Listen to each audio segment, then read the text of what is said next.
Justice League. Justice League. Cyborg. Cyborg. The Flash. Flash. Batman. Batman. Superman. Wonder Woman. So, we just got back from watching Justice League. Justice League. Another A. I. Reviews. And we're going to give it to you truthfully and soundly as best we can. So we're going to definitely be a little critical of this one. I mean, we both are, I would say, avid comic book fans.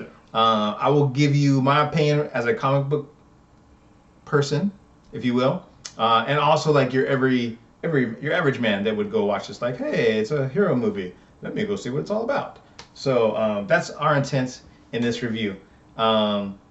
Keep in mind, though, that both Ian and myself came in with very low expectations based off of previous movies. Very low expectations. Yes. Very.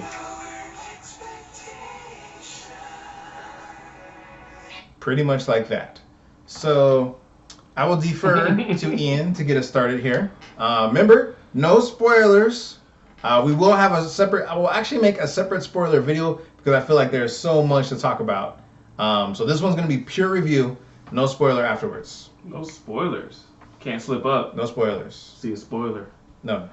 All right. Well, for the most part, it was a decent movie. I guess if you've never seen a superhero movie or you're just not familiar with DC, I guess you would say, you go, okay, this is like a decent action movie. I can enjoy just a decent. There's a lot of action, a lot of stuff going on. I mean, the plot isn't very big or complex throughout with the movie. It's just, simple action here. Action Save the here. world.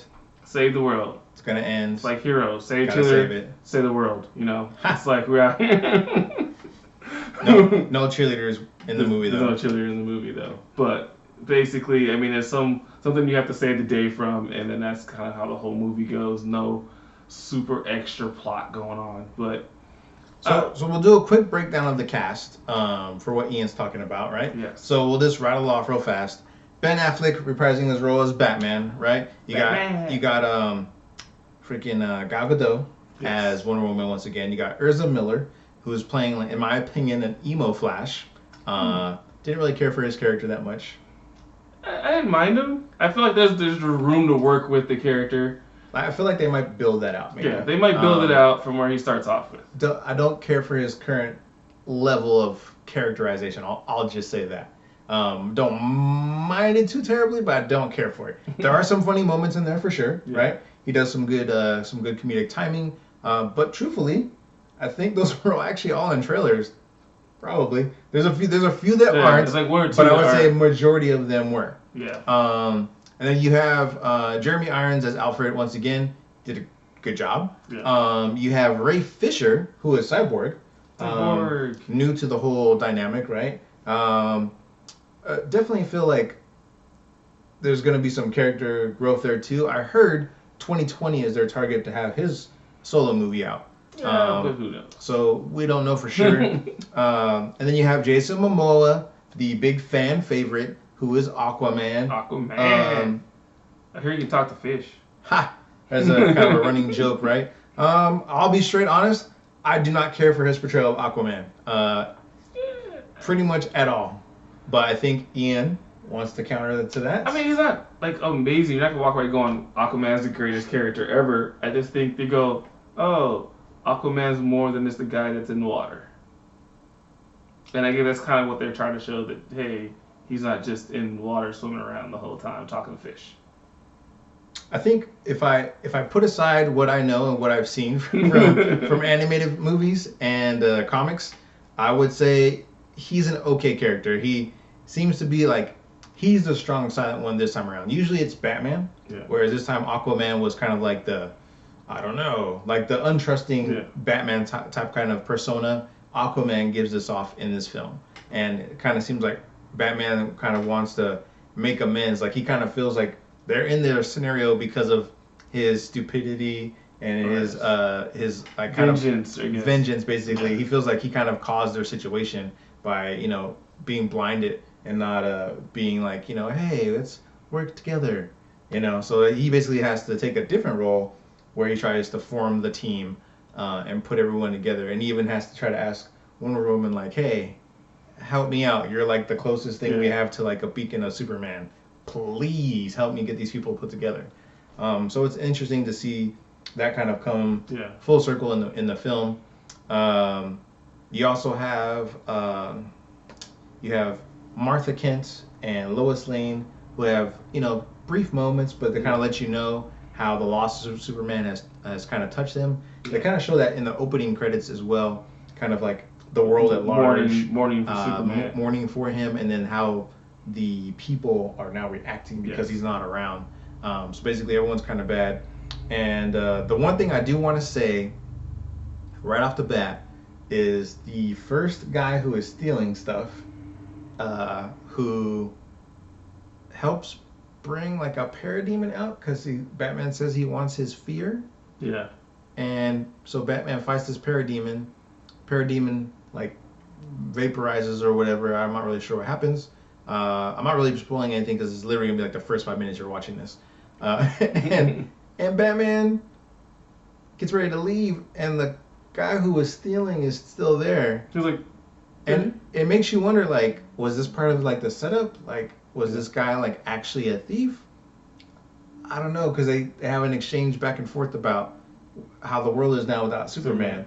And then Batman just like does his disappearing act kind of thing, and it rolls back into the rest of the movie. Yeah. So it's really weird.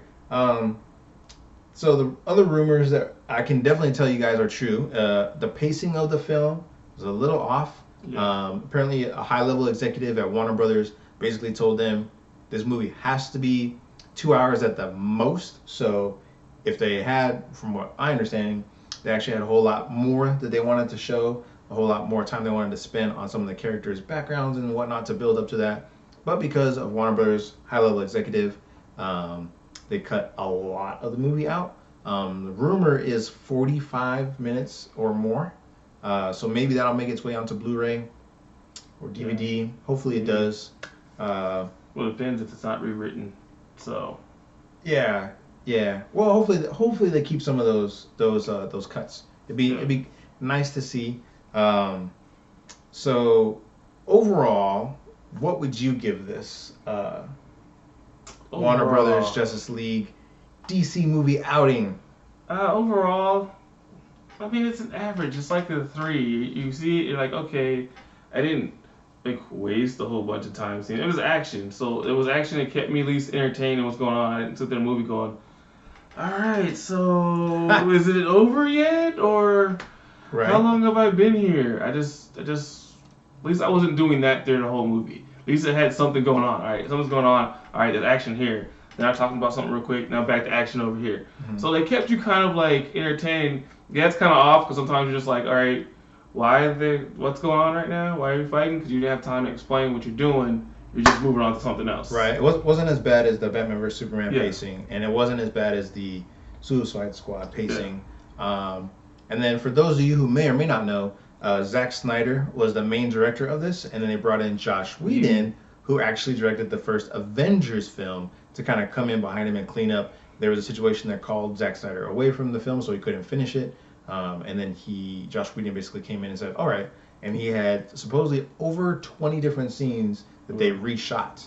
Well, he rewritten too, because they said he wrote so much they had to give him writer credit. Yeah, so he basically, there's a good amount changed. I'm sure there's some things that I personally could not tell exactly Zack Snyder or Joss Whedon in the writing part, because Zack also did write the script as well. Screenplay, that's what it was. Screenplay, they gave credit to Josh Whedon, and actual writer credit was to Zack Snyder. Yeah. So I couldn't really tell personally on what was what, whose influence, whose style. It did have a decent overall flow. Yeah. It's just that there is some moments in the film where you wish there was a little bit more time spent, I think, hashing out some of the stuff, right?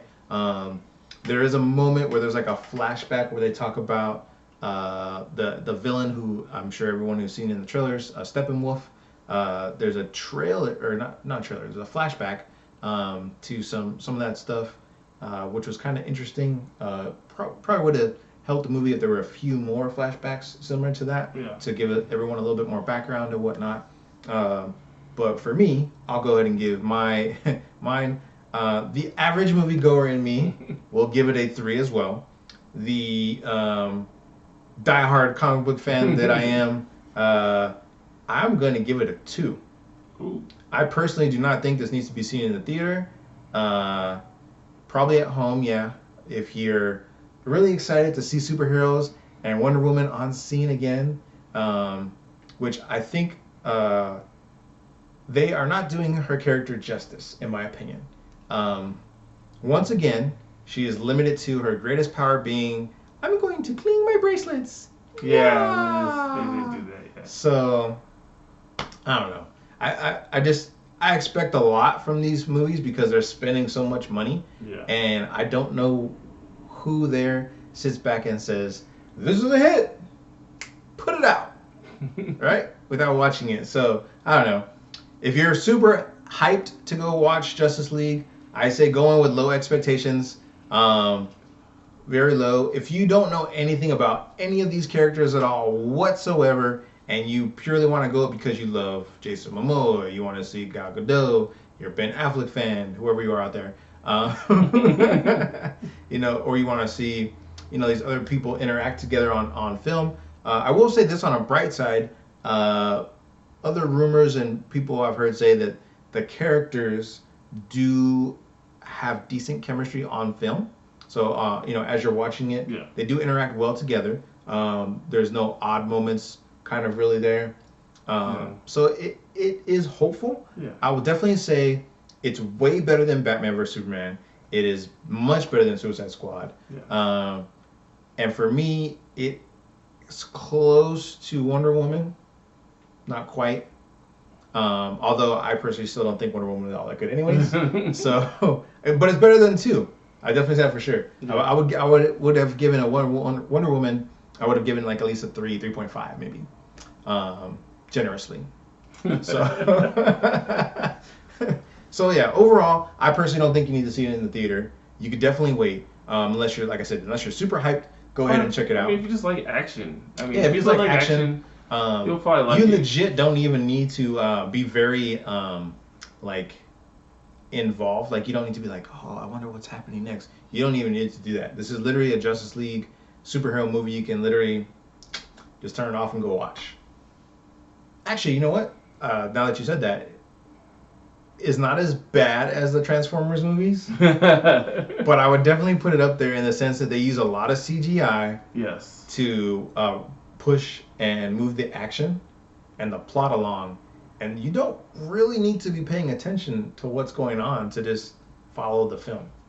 That's true. Right? It's basic, so I mean... Yeah, it's very basic. It's definitely not on par with the other universe of superheroes. So, anything else you wanted to add about that? For that most part, I mean, that we pretty much covered everything that's going on and all the characters and how they're going. But I mean, if this is what they're gonna go on forward with their universe, I feel like they got to increase a little bit or get some more background plot or story going on. I mean, I guess they're mostly gonna have their own individual movies, but do you feel hopeful after watching this, or are you still like, eh? They're in. I guess they're toward the right track. Like they've gone. They basically went from depressing DC to we're gonna shift a little more like Marvel. Yeah. To where it's more jokes, more kind of upbeat, type of action as opposed to why am I a superhero and why do I have to save people and they should love me or why don't they love me? Like, who wants to see a movie where Superman is depressed that he's Superman? And he's having an internal conflict on whether or not he should be saving people. Should I save people? I'm Superman, but should I save them? Because they don't love me. Yeah, that was a weird one. And to that, Jeff Johns is actually one of the lead creators over at DC. He helped write some of the amazingly awesome Green Lantern, Blackest Night. He was responsible for that, and all the current new Green Lantern mythos and everything. Kind of revitalized that whole scenario. So they actually, Warner Brothers has brought him on as the creative director. So in Marvel they have Kevin Feige. In DC now they will have Jeff Johns, and he will be the creative glue that keeps everything going forward. If they let him go. No, they did. Oh, they finally said they're not going to interview? So he basically is going to be like the Kevin Feige of DC now. So everything he has to like kind of okay now. So apparently he had a hand in Aquaman. Supposedly he's the reason why they've pushed back the Flash a little bit, because he wants to look at the scripts. And going forward, he basically will be the one kind of saying, yeah, looks cool. This goes along with what we're trying to do from a comic book standpoint. So basically, there's order, because they didn't have order before. Yeah, they're like, oh, let's get this director for this vision and this director for that vision, and then the fans are like, what about our vision? What about making the stories fit together, right? In a cohesive environment. So, which is funny, because did you notice in the opening of this, they try to do that whole Marvel thing where they show the different heroes and everything Well, they had it before in Batman vs Superman. Yes, but I don't know if you noticed, but they expanded that roster of characters they showed when it pans back. That was there too. No, I didn't have that many. Oh, okay. Yeah, well, maybe like, because basically, like, do you ever see the cartoon Justice League Unlimited? Sometimes. So there's like hundreds of heroes in that one, and this time when they span back, they showed all the heroes. Yeah, when they pan back, they're like, we got a bunch of heroes too, so just like 5. Yeah, so they did that. So that was kind of cool. So it kind of gives you an idea of where they probably want to go. I think they realized they can't catch up to Marvel like they were trying to. So yeah, overall, quick summary: 3 to a 2. Depending on which version of myself you ask. Everyday man, moviegoer, 3. The real me, no, don't go see it in a theater. But average moviegoer review, we would say, yeah, go check it out if you're really hyped.